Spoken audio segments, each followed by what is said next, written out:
भूटान के बीच में सबसे पहली ट्रीटी ऑफ फ्रेंडशिप साइन होती है। 1971 में इंडिया भूटान की मदद करता है यूनाइटेड नेशन की परमानेंट मेंबरशिप पाने के लिए।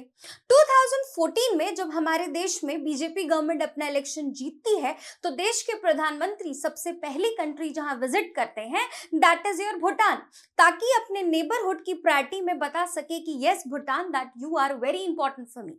वहां जाके वो सुप्रीम कोर्ट की स्थापना करते हैं और साथ ही साथ भूटानीज कल्चर में आपका ताली बजाने का बहुत ज्यादा कल्चर नहीं है अप्रिसिएशन के नाम पे, पर जब प्रधानमंत्री वहां स्पीच देते हैं तो आपके वहां के जितने भी कैबिनेट या फिर जो किंग से एसोसिएटेड लोग होते हैं वो खड़े होकर ताली बजाते हैं। Hello everyone, this is Alka Mishra और आज मैंने भूटान और इंडिया की इतनी बात इसलिए स्टार्ट करी क्योंकि हाल ही में आपके जो कुंभ महाकुंभ चल रहा है उसमें भूटान के जो किंग हैं वो आते हैं शाही स्नान के लिए, जिसमें उनको पूरा असिस्ट करते हैं आपके जो सीएम हैं यूपी के दैट इज योगी जी, पूरा असिस्ट करते हैं। तो ये शो करता है कि भूटान जो है इंडिया के लिए बहुत मायने रखता है और भूटान और इंडिया के रिलेशनशिप कोई आज के रिलेशनशिप नहीं है। और साथ ही साथ आपका चाइना को काउंटर पर्सपेक्टिव करने के पर्सपेक्टिव से आपका भूटान बहुत ज्यादा रोल प्ले करता है और ये सारी चीजें हम आगे वीडियो में देखेंगे। बट उससे पहले यस, इस पूरे पर्व को आपका एंजॉय करने वहां के भूटानीज किंग भी आए हैं और 2007 तक भूटान के जितने भी डिफेंस कम्युनिकेशन के जो मैटर थे वो हम ही देखते थे। 2007 के बाद जब आपका वहाँ धीरे धीरे पॉलिटिक्स 2008 में पूरी तरीके से बदला, किंग ने ओवरटेक किया और आपका उसका पूरा जो पॉलिटिकल सिस्टम है जब चेंज होता है देन उसके बाद हमने बोला चलिए अब आप इतने सक्षम हो चुके हैं कि आप अपने कम्युनिकेशन और डिफेंस को डील कर सकते हैं, सो हम आपका ये मैटर आपको वापस लौटाते हैं। सो क्यों इंपॉर्टेंट है इतना ज्यादा भूटान हमारे लिए कि हम भूटान को इतनी ज्यादा प्रायोरिटी देते हैं जब भी कोई इंटरनेशनल प्लेटफॉर्म पे भी बात होती है? तो रीजन बीइंग इज कि भूटान काम करता है एज अ लैंडलॉक कंट्री, एक तो लैंडलॉक कंट्री है और ये काम करता है as a buffer state between या protectorate state between India and China. आप देखेंगे कि जो ये भूटान है आपका चाइना और इंडिया का जो ये आपका नॉर्थ ईस्ट या जो सिलीगुड़ी कॉरिडोर है, हमने पहले भी वीडियोस में बात किया है कि कितना कॉम्प्लिकेटेड एरिया है सिलीगुड़ी कॉरिडोर। अगर सिलीगुड़ी कॉरिडोर पे या फिर जिसको चिकन नेक कॉरिडोर बोलते हैं, कल को अगर कुछ भी चाइना ने किया नाटक तो सीधा सीधा नॉर्थ ईस्ट भारत से कटने के चांसेस है। सो इसीलिए चिकन नेक कॉरिडोर या Siliguri corridor is very important for us from international point of view, from security point of view as well, plus political तो है ही है। सो यस, तो ये भूटान एक बफर स्टेट की तरह काम करता है दोनों स्टेट में। बफर स्टेट बोले तो एक ऐसा स्टेट की डायरेक्ट बाउंड्री एटलीस्ट हम यहाँ से शेयर नहीं करते, हालांकि कुछ फर्क नहीं पड़ता, इतना बड़ा टेरिटरी वो ऑलरेडी हमसे शेयर करता है और उसके चलते बहुत सारी सलामी स्लाइसिंग के चलते काफी टेरिटरी हमारी ले भी चुका है। बट अब ये खुशी मनाने की बहुत बड़ी बात अब नहीं रह गई है। बट यस, ये इंपॉर्टेंट तो है कि इस एरिया से बफर स्टेट की तरह काम करता है, तो ये हमें हेल्प करता है जो चिकन नेक कॉरिडोर है उसके पर्सपेक्टिव से। लेकिन यहाँ पे भी आपको डोकलाम स्टैंड ऑफ देखने के लिए मिला था क्योंकि एक चुम्बी वैली प्रेजेंट है जो एक ट्राई जंक्शन पे है आपको यहाँ एक ट्राई जंक्शन चाइना और भूटान और इंडिया के बीच एक ट्राई जंक्शन, ट्राई मतलब तीनों के बीच में एक चुम्बी वैली का आपको देखने के लिए मिलती है और उसी चुम्बी वैली में आपका डोकलाम का जो इशू हुआ था, कॉन्फ्लिक्ट हमने देखा था। तो ये चीज कहीं ना कहीं हमारे लिए इसलिए इम्पोर्टेंट रखती है। जैसे कि मैंने बात की कि 2008 के बाद पूरी भूटान का जो पूरा पॉलिटिकल सिस्टम है उसने गुलाटी मारी, जिसके बाद आपका किंग ने वो हेड ऑफ स्टेट बने और पूरा सिस्टम वहां पे आपका चेंज होता है। कैपिटल क्या है? तो थिम्पू जो है आपकी कैपिटल हो जाती है भूटान की। अब इसको किंगडम ऑफ भूटान या ड्रक गयल खाप जो भी प्रोनाउंसिएशन है इसका, या फिर लैंड ऑफ थंडर ड्रैगन भी कहा जाता है इनकी मान्यताओं से, और कहते हैं कि बहुत ज्यादा थंडर स्टॉर्म्स यहाँ पे देखने के लिए मिलते हैं, दैट्स वाई इसको लैंड ऑफ थंडर ड्रैगन भी कहा जाता है। जस्ट अ बेसिक नॉलेज, आपको ये आइडिया होना चाहिए, पेपर पॉइंट ऑफ व्यू से इतना ज्यादा इंपॉर्टेंट नहीं है। But yes, paper point of view से क्या इंपॉर्टेंट है कि भूटान एक ऐसा देश है जिसने अपने कॉन्स्टिट्यूशन में ये चीज मेंशन की है कि वो अपना ऑलमोस्ट 60% जो है कंट्री का जो एरिया है वो फॉरेस्ट ही रखेगा। दैट मीन्स उन्होंने हमेशा अपनी डेवलपमेंट की कॉस्ट कम रखी है जब बात इन्वायरमेंट प्रोटेक्शन पे आती है या जब बात आती है कि नेचर को प्रोटेक्ट करने की। इसीलिए यही एक मुद्दा भी बना हुआ है इंडिया और भूटान के चलते, because there is a development programme between India and Bhutan, जिसमें और भी दो देश हैं, जिसमें बोलते हैं BBIN, भूटान, बांग्लादेश, इंडिया और नेपाल। उसमें से 2018-19 में भूटान ने रिवर्ट मार लिया था कि नहीं, ये जो डेवलपमेंट प्रोग्राम है, BBIN is a motor vehicle agreement, जिसके चलते हम रेल एंड रोड कनेक्टिविटी बढ़ा रहे हैं। इन शॉर्ट की चाइना के one belt one road initiative को काउंटर करने के लिए अपन ने कहीं ना कहीं BBN पे फोकस किया। लेकिन भूटान ने बोला ये जो डेवलपमेंट है ना, ये मेरे इन्वायरमेंट को नुकसान पहुंचा रही है, तो मैं अब सॉरी, मैं इससे थोड़ा एग्जिट मारना चाहता हूँ, अब आप लोग देख लीजिए। तो ये भी एक कंसर्न आपका, उसका जो इन्वायरमेंट की तरफ फेवर है वो कहीं ना कहीं डेवलपमेंट के लिए बाकी कंट्रीज जो इनिशिएटिव कर लेती हैं उसके साथ, उसके लिए एक मैटर ऑफ प्रॉब्लम बना हुआ है। But the positive thing is कि Bhutan is the world first carbon neutral country, यानी कि कार्बन बहुत ज्यादा आपका यहाँ पे, ऐसा नहीं कि बिल्कुल ही जीरो कार्बन एमिशन है, कार्बन एमिशन है, बट इतना है कि वो ऑलमोस्ट न्यूट्रल हो चुका है। और अब ये जा रहा है कार्बन नेगेटिव कंट्री बनने की, मतलब हम पूरी तरीके से इसको खत्म कर देंगे। और देखिए बात बताती हूँ, हेल्प कौन कर रहा है? India is helping. क्यों भैया? पहले अपनी तो कंट्री को कार्बन न्यूट्रल कर लो। बट यस, वो दैट इज, अब उनके बोला ना कि उनके टारगेट में अपना टारगेट मिला लो और हो गया जो भी है। इसका भी एक लॉजिक है, क्योंकि कार्बन न्यूट्रल क्या होता है, अगर कोई कार्बन पॉजिटिव कंट्री और वो बहुत ज्यादा खर्च नहीं कर रही है तो वो जितना गैप बचा हुआ है वो दूसरी कंट्री को बेच सकती है कि लो भाई हमने तो खर्च नहीं किया, लो तुम खरीद कर दो। तो इंडिया इस तरीके का वो खरीदना भी चाहती है। इसको टेक्निकल टर्म, इन्वायरमेंटल टर्म में कार्बन टैक्स, कार्बन ट्रेडिंग, ये सब कहते हैं, वो आप इन्वायरमेंट की क्लास में पढ़िएगा। बट हाँ, ये भी कहीं ना कहीं इंडिया का इंपॉर्टेंट, मतलब ये भी इंडिया का जो अपना ताक लगा के बैठी हुई है। दूसरी सबसे बढ़िया चीज है कि भूटान का जो प्रायोरिटी है वो GDP से पहले आपका GNH पे है, that is gross national happiness index. इसीलिए बोलते हैं कि हम खुशी, हमारी जनता कितनी खुश है, कितना उसको एक सर्टेन टाइम पीरियड तक ही काम करेगी और खुश है, अच्छा हेल्दी लाइफस्टाइल है। मतलब उन्होंने बोला कि हमारी जनता की खुशी पहले मायने रखती है, बाद में हम सारी चीजें देखेंगे। इसीलिए हैप्पीनेस इंडेक्स में हमारा जो रैंक है वो भूटान से कई ज्यादा नीचे है। तो हमारा जो कंसर्न है वो हैप्पीनेस, तो चलो ठीक है कि भूटान को हम फिर भी अग्री कर जाते हैं, बट आपके हैप्पीनेस इंडेक्स में आज से 1 से 2 साल पहले की हैप्पीनेस इंडेक्स में पाकिस्तान हमसे ज्यादा खुश देश था। काय का खुश देश? मतलब समझ रहे हो ना, अभी उतना ज्यादा डिटेल में नहीं जाऊंगी because we are talking about Bhutan, but काय का खुश देश जिसका आटा तो सड़क पे ऐसा फेंक रही है।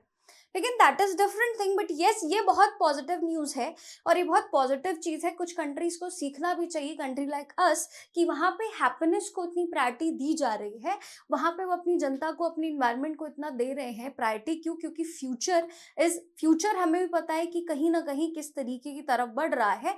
तो ये सारी चीजें अगर आज से ही सस्टेनेबल डेवलपमेंट की तरफ देखी जाए तो बहुत ज्यादा फ्यूचर पर्सपेक्टिव से इंपॉर्टेंट है।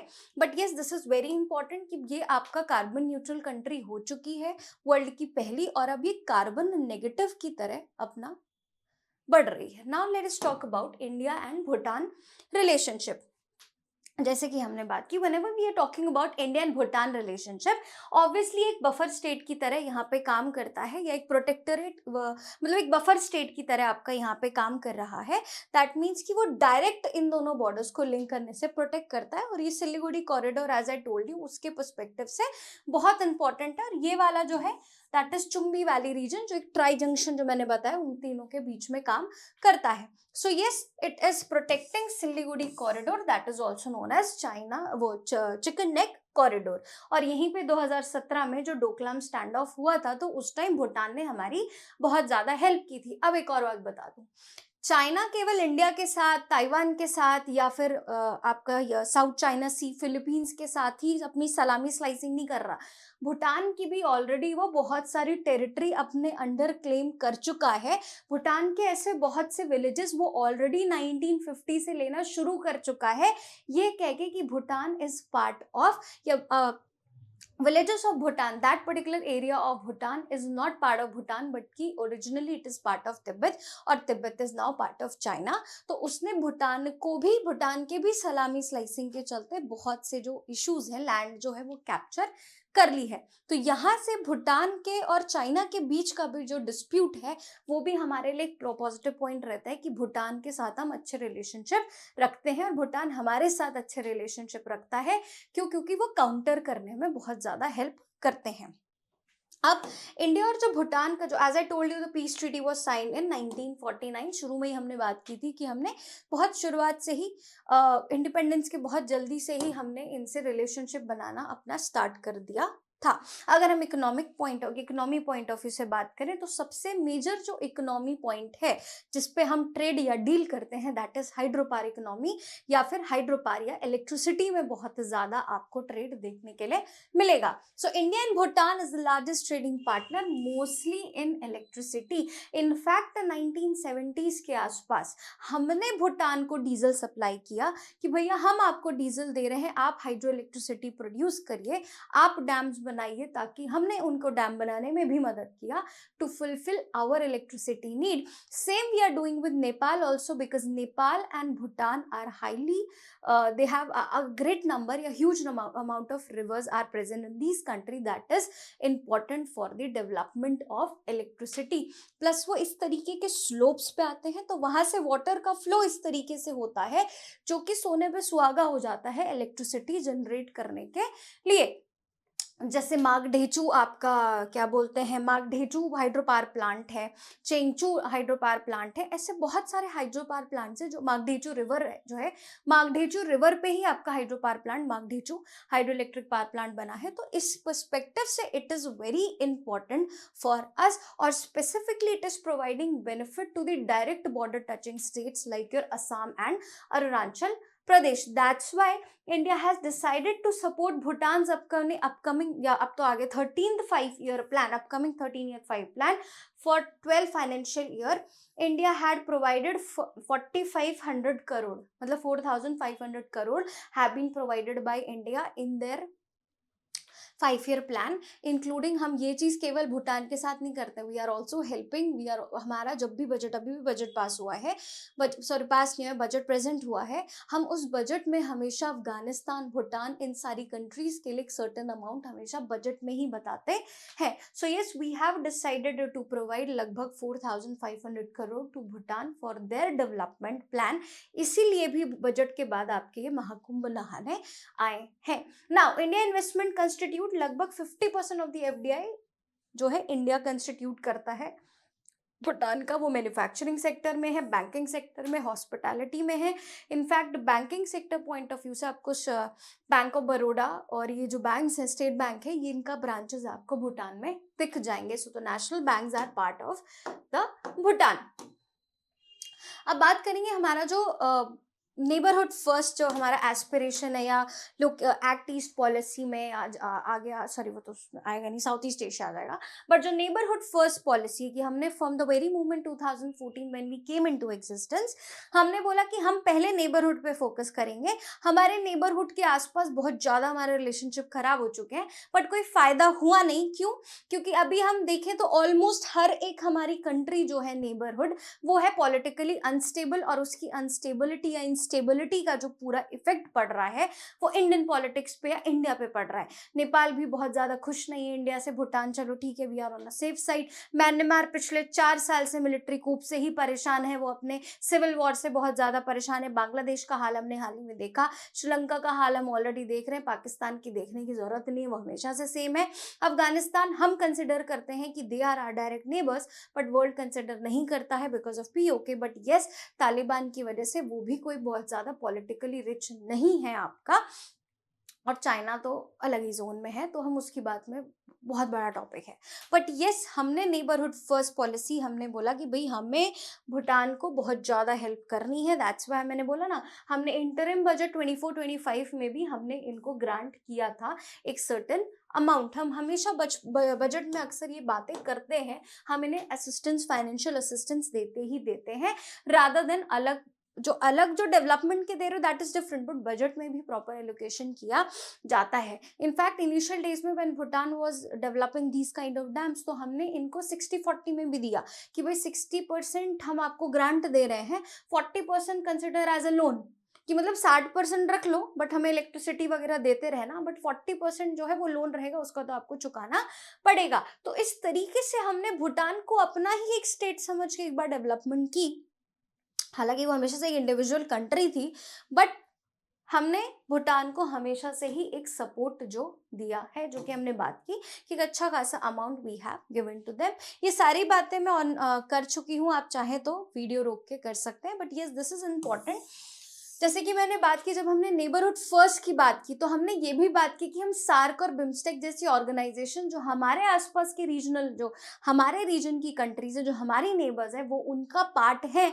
तो इसीलिए हमने बोला कि हमें बिम्स्टेक, सार्क, ये जो ऑर्गेनाइजेशंस है, इनके साथ तो रिलेशनशिप, ब्रिक्स जो है, इन सबके साथ रिलेशनशिप स्ट्रॉन्ग रखने पड़ेंगे। और वहां पे बांग्लादेश भी पार्ट है, भूटान भी पार्ट है, इसीलिए हमें ये इनसे रिलेशनशिप अच्छे रखने हैं। That's why in regional organisation का इंडिया के नेबरहुड फर्स्ट की पॉलिसी में बहुत इंपॉर्टेंट रोल है। और इस आप देखेंगे मैक्सिमम जो इंडिया की रीजनल जो जितनी भी ऑर्गेनाइजेशंस हैं, उसमें मैक्सिमम में चाइना का जो रोल है वो कम है, या चाइना उसका पार्ट नहीं है, बिकॉज चाइना ही तो खतरा है। China is the main concern, जिसकी वजह से हमने कुछ ऑर्गेनाइजेशंस में चाइना को इनवाइट ही नहीं किया, मतलब कि नहीं, तुम ही हमारा खतरा हो और हम तुमसे बात फिलहाल यहाँ पे नहीं करना चाहते, we want to counter you, हम तुम्हें इंक्लूड करना नहीं चाहते हैं। मूविंग फॉरवर्ड कल्चरल पर्सपेक्टिव से, यस, जो इंडिया और भूटान का जो रिलेशनशिप है, एक्चुअली हिस्टोरिकल एस्पेक्ट कहता है कि इंडिया और भूटान का जो रिलेशनशिप है वो 743 एडी के आसपास ही शुरू हो गया था, when one of the Buddhist जो यहाँ के थे, बुद्धिस्ट जो थे, वो गए, आपके भूटान गए, और उन्होंने वहाँ पे निगमय बुद्धिज्म का जो स्थापना की। पद्म संभव जो उनका आई गेस नाम है, if I am not pronouncing it wrong, तो पद्म संभव जो थे वो आपके यहाँ के बुद्धिस्ट थे, वो आपका भूटान की तरफ जाते हैं, और उन्हें श्रेय जाता है 1743 एडी में आपका पूरा बुद्धिज्म को स्टैब्लिश करने का, एक सेक्ट ऑफ बुद्धिज्म आपका भूटान में स्टैब्लिश करने का। That's why Buddhism cultural point of view से it's a very common link between us, हम उसको कल्चरल के पर्सपेक्टिव से एक बहुत ज़्यादा प्राइड के तौर पे कंसिडर करते हैं। सो Buddhism plays a very important role. That's why मैंने बोला both countries promote pilgrimage important Buddhist site, और बहुत खूबसूरत बुद्धिस्ट साइट्स भी आपको देखने के लिए मिलेगी। हालांकि भूटान बहुत ज़्यादा टूरिज्म को इतना ओपन हार्टली नहीं करता, एक्सेप्ट बोलता नहीं है, क्योंकि उसको इन्वायरमेंट का एक कंसर्न रहता है, but now days Bhutan is allowing people कि आप आइए, हमारा देश देखिए और हमारे क्विजीन देखिए और हमारे कल्चर को प्रमोट करिए। तो India is also helping, India भी भूटान को जो कंट्रीज़ के जो वीज़ा है उन सारे, हालांकि वीज़ा उसका भी पूरे वीज़ा नॉर्म्स ही बहुत ईजी हैं, तो भूटान टूरिज्म को प्रमोट करने के लिए बहुत से इनिशिएटिव आपके ले रहा है। So yes, this particular Buddhism plays a very important role between the relationship of both the countries. Okay, education point of view से I have something to tell you. Education point of view से भी yes, more than 1000 students, like एक अच्छा खासा जो number है, more than 20,000 students और बहुत सारे 4,500 students have been given scholarship programme. तो स्कॉलरशिप हम देते हैं भूटानी स्टूडेंट को स्कॉलरशिप के लिए कि आप आइए भारत में पढ़िए, और अच्छा खासा जो नंबर है, around on an average 12 to 15% of the people of Bhutanese are here in our country for their higher post graduate and under graduate courses. Plus इन स्टूडेंट्स को अब क्या है कि भूटान का approx 60% population is your youth. अब हम क्या कर रहे हैं कि भूटान को भी अब ये चीज़ रियलाइज हो गई है कि हाइड्रो इलेक्ट्रिसिटी एक ऐसी चीज़ है जिस पे आप बहुत लंबे वक्त तक रिलाई नहीं कर सकते।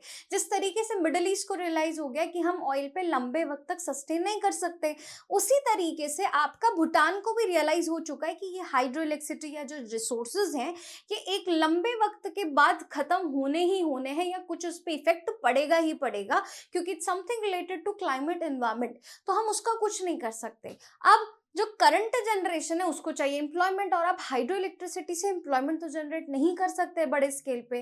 दैट्स वाई करंटली भूटान का youth is 60% and Bhutan is trying to involve या evolve itself in IT sectors. तो ये इंडिया के लिए एक बहुत बड़ा ग्राउंड है कि इनके स्टूडेंट्स को आईटी सेक्टर्स और इस तरीके के साइंस स्टेम में, that is science technology maths में प्रमोट करने के लिए हम स्कॉलरशिप प्रोग्राम चला रहे हैं और इनको कह रहे हैं कि आप आइए, हम आपको हेल्प करेंगे for the learning, from the learning perspective, और हम अच्छा खासा इन्वेस्टमेंट और कंट्रीब्यूशन इनके यूथ और स्टूडेंट्स में कर रहे हैं ताकि हमें भी उतना ही बेनिफिट हो सके। क्योंकि भूटान भी समझ गया है कि इस यूथ को मुझे यूटिलाइज कैसे करना है, तो हाइड्रो इलेक्ट्रिक पे तो बहुत लंबे वक्त तक मैं सस्टेन नहीं कर पाऊंगा। नाउ यस, मैंने जैसे बोला कि Bhutan is very concern about it environment, तो इन्वायरमेंट के पॉइंट ऑफ व्यू से भी हमने कोलैबोरेशंस किए, like your transboundary Manas conservation area, जिसको ट्रमैक to protect the wildlife of Manas national park in India and royal Manas national park in Bhutan. जो सबसे लंबी नदी जो है दोनों के बीच में जो बॉर्डर शेयर करती है, दैट इज मानस रिवर। और मानस नेशनल पार्क जो हमने देखा ये जो कॉमन मानस रिवर और मानस नेशनल पार्क है, उसके लिए हमने एक जो कंजर्वेशन जो प्रोग्राम लॉन्च किया है, दोनों कंट्रीज ने उससे एग्री किया है कि हम कंजर्व उसको करेंगे। और ये सपोर्ट कर रही है, मैंने बोला ना कि India is supporting Bhutan to become a carbon negative country. So ये जो एस्पिरेशंस है, अब आपको ये बताना है कमेंट्स में कि इंडिया का क्या प्लान है, कब तक प्लान है कार्बन नेगेटिव स्टेट बनने का या कार्बन नेगेटिव कंट्री बनने का। सो ये आप अपने कमेंट्स में हमें ज़रूर बताएंगे, और ऐसी और वीडियोस को देखने के लिए आप हमारे चैनल को लाइक शेयर ज़रूर करिए ताकि ऐसी और इंटरेस्टिंग हम आपसे बातें शेयर कर सकें। ठीक है, अब हम बात करते हैं एनर्जी पॉइंट ऑफ व्यू से। अगर मैं बोलूं कि इंडिया की 45% अप्रॉक्स जो एनर्जी की नीड्स है, इलेक्ट्रिसिटी की नीड्स है, उसे फुलफिल कौन सा स्टेट कर रहा है, तो दैट इज भूटान। तो भूटान इंडिया की एक अच्छी खासी हाइड्रो इलेक्ट्रिसिटी नीड को करता है, फुलफिल करता है, इसीलिए ये जो एनर्जी सेक्टर है या हाइड्रो पावर सेक्टर है, that is very important from both point of you. इसलिए 2007 के फेज से पहले मैंने बोला ना, इंडिया सप्लाई करता था डीजल वगैरह कि आप डेवलप करिए और हमें प्रोवाइड करिए 60-40 के असिस्टेंस पे, हम आपके साथ हैं।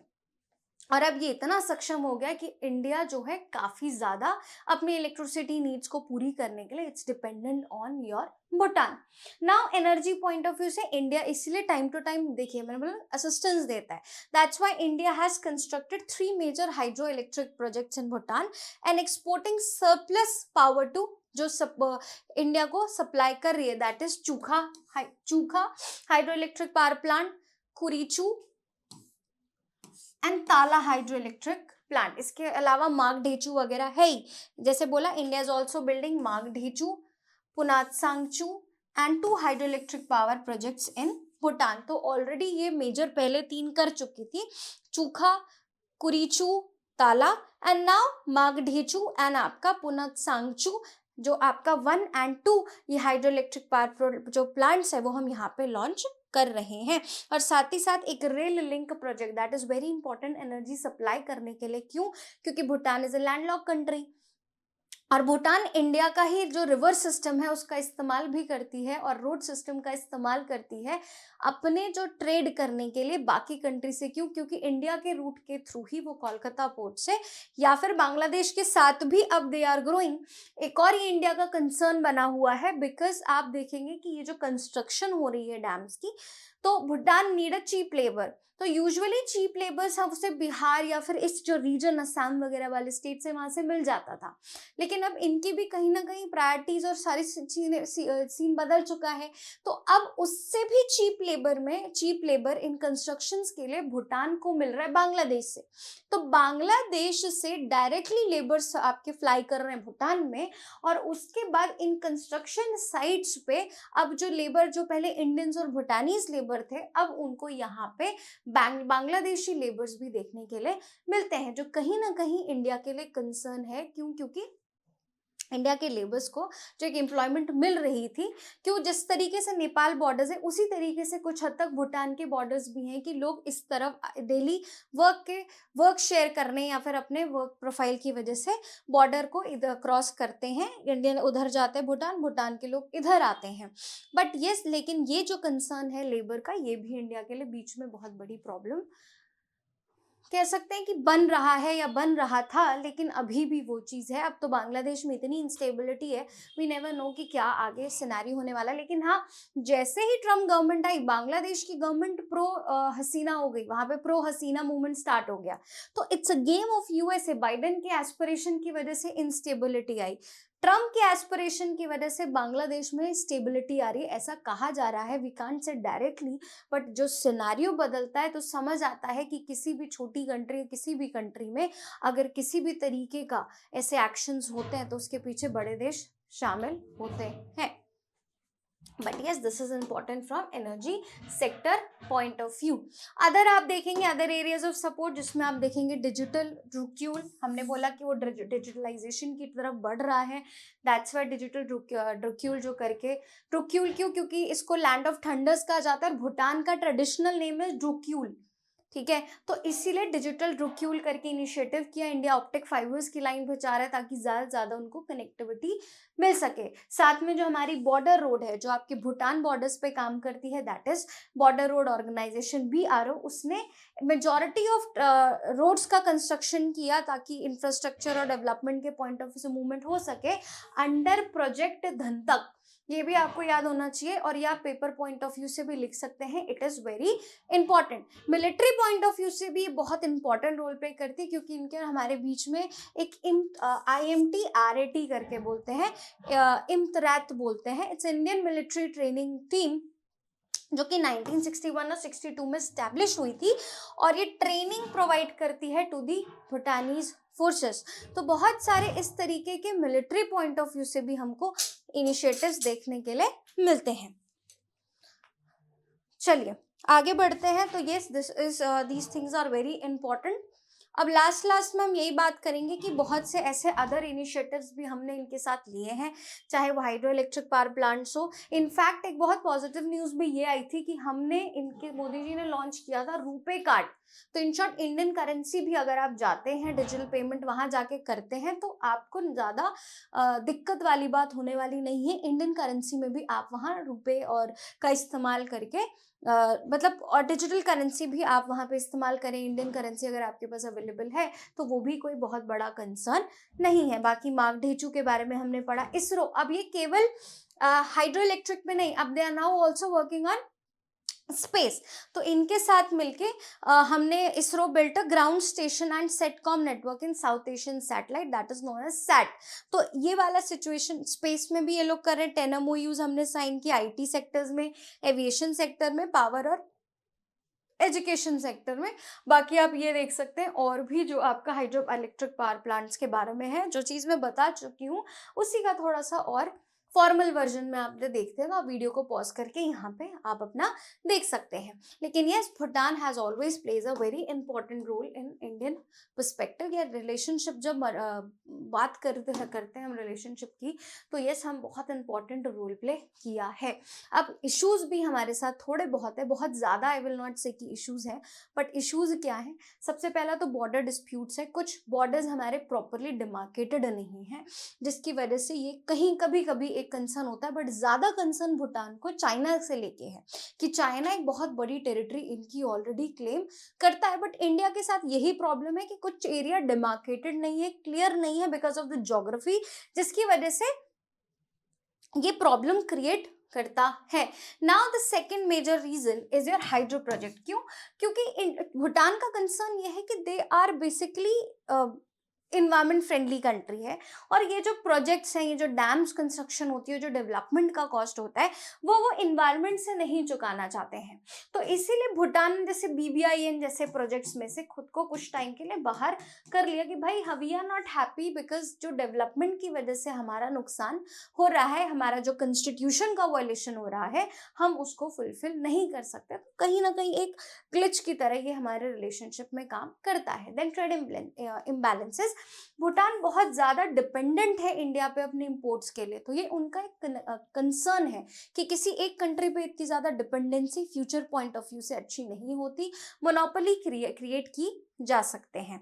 Then illegal cross border movements भी हैं हमारे बीच में जो कि कंसर्न बने हुए हैं, प्लस जो भी आपकी इंसर्जेंट ग्रुप्स प्रेजेंट है नॉर्थ ईस्ट में, असम में और इन एरियाज में, उल्फा हो गई, बोडोलैंड्स हो गए, सॉरी नॉट बोडोलैंड, बहुत एक एक्सट्रीम हो जाएगा ओपिनियन, बट ये जो अलग अलग वहाँ ऑर्गेनाइजेशन है, जो आपका उल्फा जो एक ऑर्गेनाइजेशन है, या जितने भी आपके मिलिटेंट्स ग्रुप या इंसर्जेंट ग्रुप्स वहाँ प्रेजेंट है, कभी जब इस तरीके के ऑपरेशन लॉन्च किए जाते हैं टू कैप्चर देम, तो वो अपनी उस ज्योग्राफी और टेरेन का जो फायदा उठा के क्या करते हैं कि वो लोग एस्केप कर जाते हैं टुवर्ड्स भूटान। तो इसी के चलते 1970s आई गेस, उस 60s 70s के आसपास ऑपरेशन ऑल आउट भी लॉन्च किया गया था इंडिया के द्वारा कि भूटान के जंगलों में उस बॉर्डर एरियाज का फायदा उठा के जो लोग यहाँ से मिलिटेंट या इंसर्जेंट वहां चले जाते हैं उनको पकड़ने के लिए इंडिया और भूटान ने मिलकर किया था।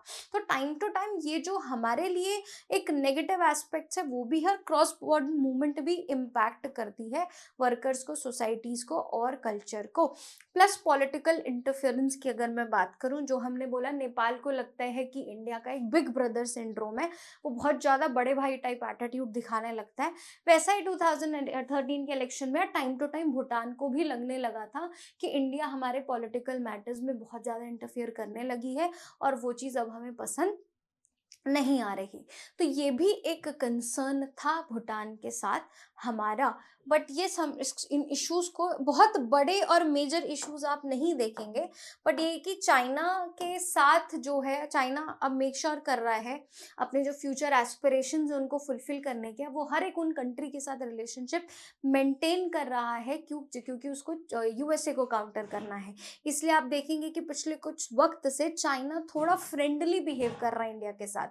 हमें भी पता है कि एड़ा बनाने की कोशिश कर रहा है, but at the end of the day this is international politics और हमें उसका पार्ट बनना ही पड़ेगा, हम चाहें या ना चाहें। Now we have to decide कि यूएसए के साथ जाना है कि चाइना के साथ जाना है, किसके साथ पंगा नहीं ले सकते, किसके साथ पंगा ले सकते हैं, या फिर किस तरीके से हम इन दोनों कंट्रीज को बैलेंस करके चलते हैं, that is very important. But yes, Bhutan के पर्सपेक्टिव से दैट्स इट। ये डैम है जो कि आपको इंडिया चाइना एग्जैक्टली इसी तरीके के बॉर्डर्स हैं, तो अब जो मैं बोल रही थी डिमार्केटेड बॉर्डर्स नहीं है, कुछ इस तरीके के बॉर्डर्स है, डैम्स डिवाइड करते हैं इनको, तो ये भी एक प्रॉपर आपको एक इशू के तौर पे देखने के लिए मिलेगा। सो ये हमने बहुत सिंपल तरीके से जानने की बहुत चीज़ें कोशिश की कि क्या इंडिया भूटान का रिलेशनशिप है and how it is important from future point of view, या फिर करंटली क्या इश्यूज हैं और कैसे उस पर टैकल किया जा सकता है। So thank you. ऐसी और वीडियोस को देखने के लिए आप हमारे चैनल को लाइक, शेयर एंड सब्सक्राइब कर सकते हैं। Thank you.